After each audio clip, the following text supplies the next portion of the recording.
I'm Kyle Lawrence, this is Filmmaking for Noobs, and this episode we're talking about how to create a budget for your film. No, I will not be telling you how to raise money and go find money for your film. Yes, I will be focusing on how to, once you have money available or know how much money you're going to have available, how do you budget it in a way to make sure that you can make the best film possible using the resources that are available to you.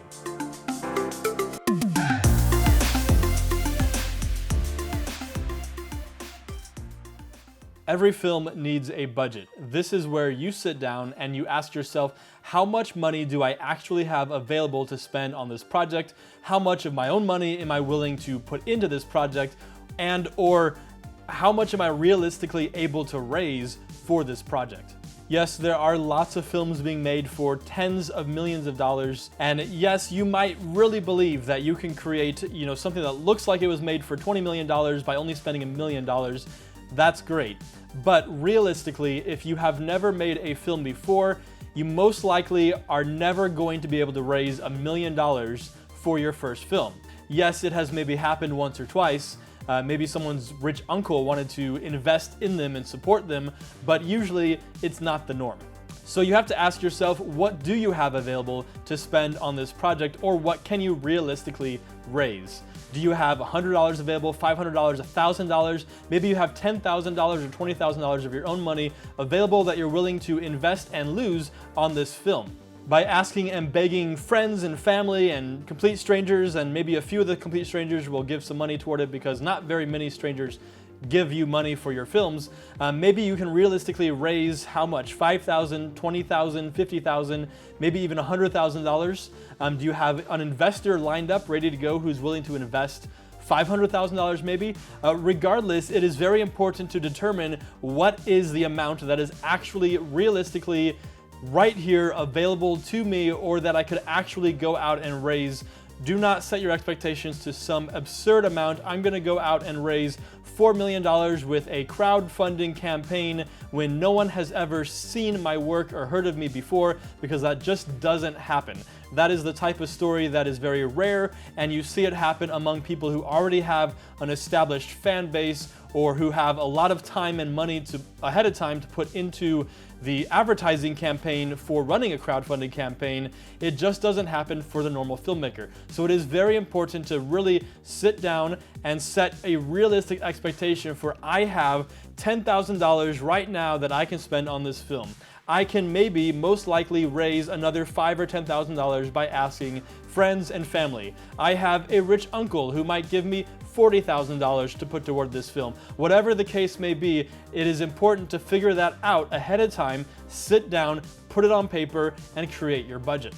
So regardless of the number that you have available, regardless of what you're going to spend, whether it's $500 or $500,000, you need to have a budget. A budget helps you to plan out the entire process and assures you that you're going to have money available when each bill arrives. You have lots of expenses that you know are going to happen. It's important to sit down ahead of time and figure out what those expenses are and pre-plan them, rather than getting halfway through your production and realizing you've run out of money and you didn't know what all the costs would be. That's why a budget is so important. So remember, in this season of Filmmaking for Noobs, we are walking through the entire process from start to finish of how to create a film, most likely maybe your first or second project. So maybe you are working on preparing for and writing your script, getting your film ready so that you can shoot it as soon as this season of Filmmaking for Noobs finishes, once we've kind of journeyed through that process together. This might be a good time for you to bring in a production manager to your project. Maybe it's just a good friend, someone that you trust, someone who's good with numbers and budgets and accounting, things like that. It might be a good time to bring in someone who is able to be the production manager and take on the responsibility of, first of all, helping you to create the budget, but secondly, they can be the one who oversees the spending, oversees the budget, make sure that you stay on track with the budget, so that if you're directing, you can focus on directing and focus on the other things that you are doing with this project, and have someone else kind of overseeing the numbers and not adding an extra thing to your plate. Although, of course, if you haven't finished your script yet, you definitely should at least have a rough draft or some sort of completed draft of your script before you start creating your budget, because there might be a lot of other things in your script that you haven't really thought of yet that are going to play into how much it's going to cost. Many people do not realize how much money goes into filmmaking, and many people, including some filmmakers, do not realize how many different expenses there actually are in the production process. A few years ago, someone that I know had asked me to direct and help him put together and produce a short film that he had written the script for. And at the beginning of the process, I asked him, so like, how much money do you have available for this project? Because there's going to be some costs involved. And he said, well, I can probably come up with around $400. And I was like, yeah, that's definitely not going to cover it. And so I started listing through all the different expenses that, you know, would be required for a project of this level, even just things that you don't normally think of. And he was just so surprised of how many different things went into the whole filmmaking process and how many different expenses he hadn't even realized were part of the process. There are likely tons of items that I'm going to hit on today that you probably did not think of. So I'm going to dive into a very long list of a number of really common items that many people often don't think about, which should definitely be on your budget. Of course, the smaller your budget, the more likely you're able to get away with getting some of these items for free or even removing these items altogether. But the point is, regardless of what the size of your budget is, whether you're spending only $100 or $100,000, it is very important to still consider each of these items, and at least if you're getting it for free or you're doing it at a very low cost somehow, it's still very important to at least consider how it's getting done and consider the logistics behind each of these items, because many of these things are not usually thought about when you go into your first or second film project. So really, this episode is not just about financially budgeting your film, but also just logistically budgeting your film and making sure that you know what all goes into it and all the pieces that you need to at least at some point consider and think about and figure out how to deal with or take care of those pieces. In addition to the many expenses involved in the actual production phase of filming and creating your film, there are also many other post-production and after the fact expenses that many filmmakers often forget or don't think about ahead of time. And then once you've completed your project, they often get to a point where they realize, oh, there's a whole lot of other expenses that it's going to take to get the film out there, to get seen by the world, to get it sold, and I don't know where that money is going to come from. So it's very important to also consider these post-production and, you know, film completion type expenses and think about them ahead of time, put them in your budget ahead of time so that you'll be well prepared to handle and create and finish your film. So I'm going to briefly touch on these after the fact and post-production type expenses first, because there are things that you should definitely consider and think about. Even if your film project that you're working toward is a short film, you're only spending maybe $500, maybe $1,000 on it, these are still things that you should definitely consider and think about logistically as far as, am I going to do that? How's it going to get done? Who's going to do it? Or at least am I going to prepare myself to do that later on? So these are definitely things to consider, not just from a financial point of view, but also from just a logistical perspective. Color timing and color grading. Who's doing this? How's it getting done? Are you doing it yourself? Are you going to hire someone to do it? Even at the low end, some of the good colorists who aren't too expensive will still charge $500, maybe $1,000 for a short film. And the really good colorists are charging a whole lot more than that. And yes, the cost of hiring a colorist definitely increases as your runtime increases. Music. What are you doing for music in your film? Where is it coming from? Are you using stock music? Are you hiring a composer? Are you recording music yourself? Each of these things has its own costs and expenses associated with it, and definitely something to consider ahead of time to make sure you have great music in your film. Are you hoping to license a really popular song from a well-known artist? If so, unless you have a really, really good connection to that artist and their managers and the publisher who owns the rights to that song, you're most likely looking at 5 or 6 digits to pay for the license to use their song in a film project. For most small projects, that's probably not realistic, and therefore I'm warning you ahead of time that you should probably not rely on using a popular, well-known song from a well-known artist. Post-sound mixing and sound design. Are you doing anything about sweetening the audio? Who's going to do your final sound mix? What about sound design, sound effects, Foley, things like that? These are all things to think about and consider, because if you're hiring someone to do it, they all have a cost. Visual effects. Do you have visual effects? Are going to require visual effects? Are you hiring someone to do it, or are you doing it yourself? Is there going to be a cost involved with purchasing pre-built 3D assets from somewhere like TurboSquid? All things to consider. Film festivals. Are you planning on submitting your film to festivals? If so, each festival usually charges a submission fee. How are you paying for those fees? Are you going to attend those festivals? Is there travel involved if you do attend those festivals? Those are all expenses involved in film festivals that if you don't think about ahead of time, by the time you finish your film and want to submit it and get it out there, you may not have the money or the resources to do so. Digital Cinema Package, or DCP, this is a specially designed format. It's a hard drive formatted a very specific way, holding the contents of your film in a very specific way, and it's used for projecting your film in a theater. If you're going to be projecting your film in a theater in any fashion, some kind of screening for the cast and crew, or a premiere, or if you're doing a theatrical release of some sort, or if you're submitting it to festivals, many festivals will require a DCP as well. DCPs can be costly and expensive to create. There are ways to do them cheaper or even do them yourself, but there's still something to think about there as far as the logistics and what it's going to take to make that happen. Marketing, publicity, and promotions, these all require money as well, and they are essential for getting the word out about your film. What about film markets? Are you planning on attending a film market in order to sell your film to a distributor or to find some kind of distribution agreement? There's a cost involved with that. There's an entry fee to the film market. There's also costs associated with travel, depending on where that is. Also, don't forget that there are definitely opportunities to market and advertise your film at a film market. And lastly, artwork. Who is creating the artwork for your film, your poster, your publicity stuff? Whatever that may be, someone is going to be creating that. Are you planning to do it yourself down the line, or do you need to hire someone? Also take into account the idea of having a stills photographer on set who may have a cost as well in order to take the stills and pictures that you need to make the artwork. There are many other expenses that could definitely be part of the post-production process. What I've only listed is just a handful of some of the most common ones that almost every film should consider and utilize in some way or another. Obviously, many of those things that I've listed already could already add up to $1 million or more, depending on your film and how much you're putting into it.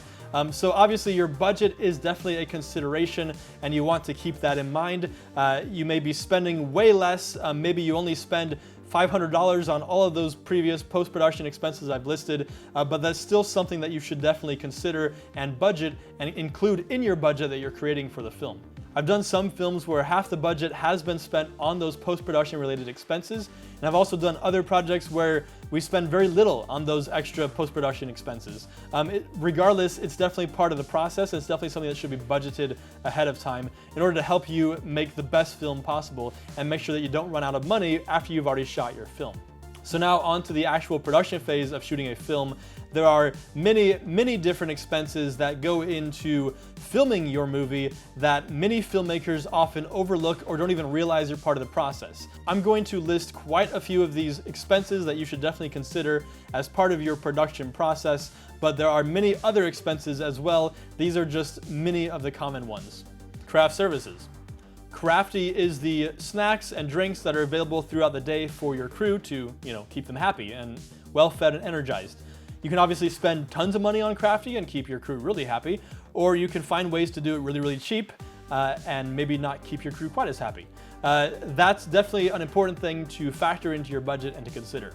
You should definitely also consider who's going to take care of Crafty. Do you have a trusted, reliable person who can do that and who's willing to help out for free if this is a small project? Are you going to have to hire someone to do it? Maybe it's a larger project, you should definitely hire someone for that purpose. All things to budget.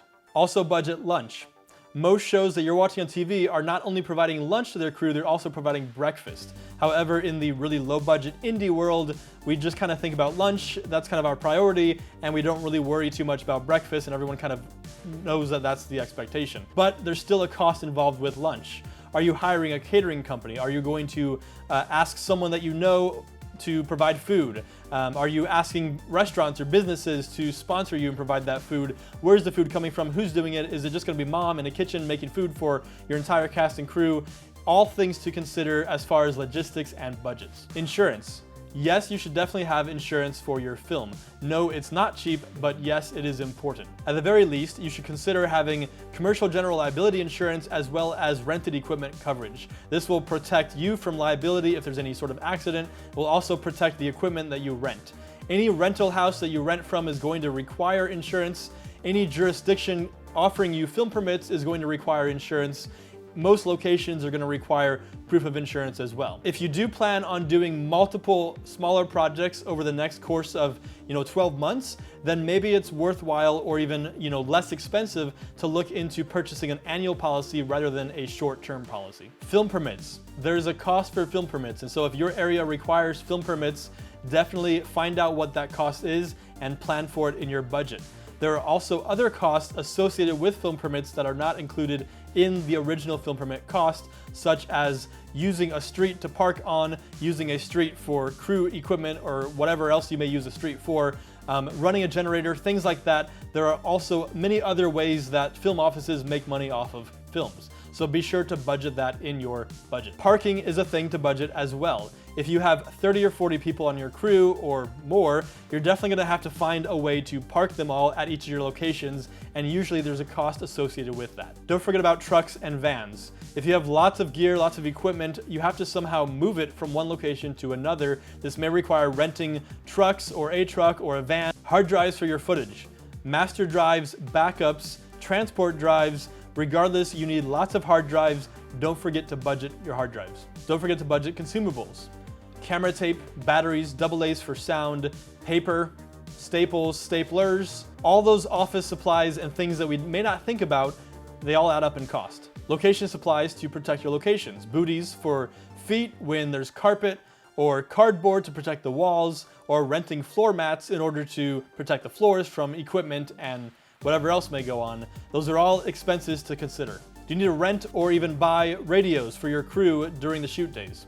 Are you paying any of your cast? Are you paying any of your crew? Don't forget to budget mandatory employment expenses such as employment insurance, social security, things like that. Do you have to pay for any locations? What costs are involved there? Do you require a storage locker temporarily for any of your gear or any of your set dressing? Do you require some sort of temporary office space? Do you need to hire a behind-the-scenes videographer and or an on-set stills photographer? Both of these are really important and can really play into helping you have the right materials that you need to generate publicity and get your film out there. Do you need to hire a good sound mixer?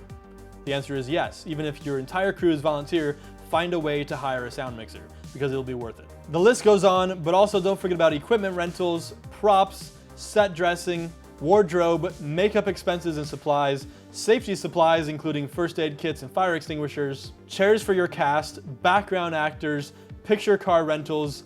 The list obviously goes on and on. There are so many different expenses that could be involved in your project, and every project's a little bit different, but I'm sure that some of the expenses that I've listed are probably expenses that many filmmakers don't usually think about or consider, especially first-time filmmakers or filmmakers that are still pretty new to the process. So hopefully this has given you an idea of all the different things that should definitely be considered and budgeted. Even if you can't afford to pay for any of these things, you should at least be considering how to work toward getting these things in future projects, or at least how to, figure out the logistics for making these things work with this project. Even before you get to the production phase of your film, you should also consider any development type expenses. One development expense that I would highly recommend is what's called getting script coverage service. This is where a company or a writer, a screenwriter of some sort, they will take your script, they will review it, they'll read it, and they'll send you back some really detailed feedback and notes and let you know where it can use improvement. There's a lot of different companies out there that do that. The only company I have experience with is a company called Screencraft, which I will link to in the description of this video. Sometimes I get some kind of not so good, mediocre feedback from them, but usually the feedback that I received from Screencraft has been really, really insightful, really helpful, really beneficial, and it has helped me to make a lot of changes to my scripts to really improve them and make them a whole lot better. It just really helps to have someone else's eyes, especially an experienced screenwriter's eyes, on your script, giving you notes and feedback on what works and what doesn't. We've gone through a long list of many things you should definitely make sure that you have in your budget, or at least consider in some way. But really quickly, how to create the budget. There is software out there that is created just for budgeting films, and it will really help you get really in depth with your budgets. However, for smaller projects or little indie projects or first time, second time filmmakers, you probably don't need to invest in budgeting software. For my last few projects, I've really just created a simple Google Sheets document. You can do that with Google Sheets or Excel or any other spreadsheet software. Something online like Google Sheets or cloud-based makes it really easy to also share it with whoever else needs to be in on that. When creating a budget, I usually keep it very simple. I give myself a column just for the description of the item.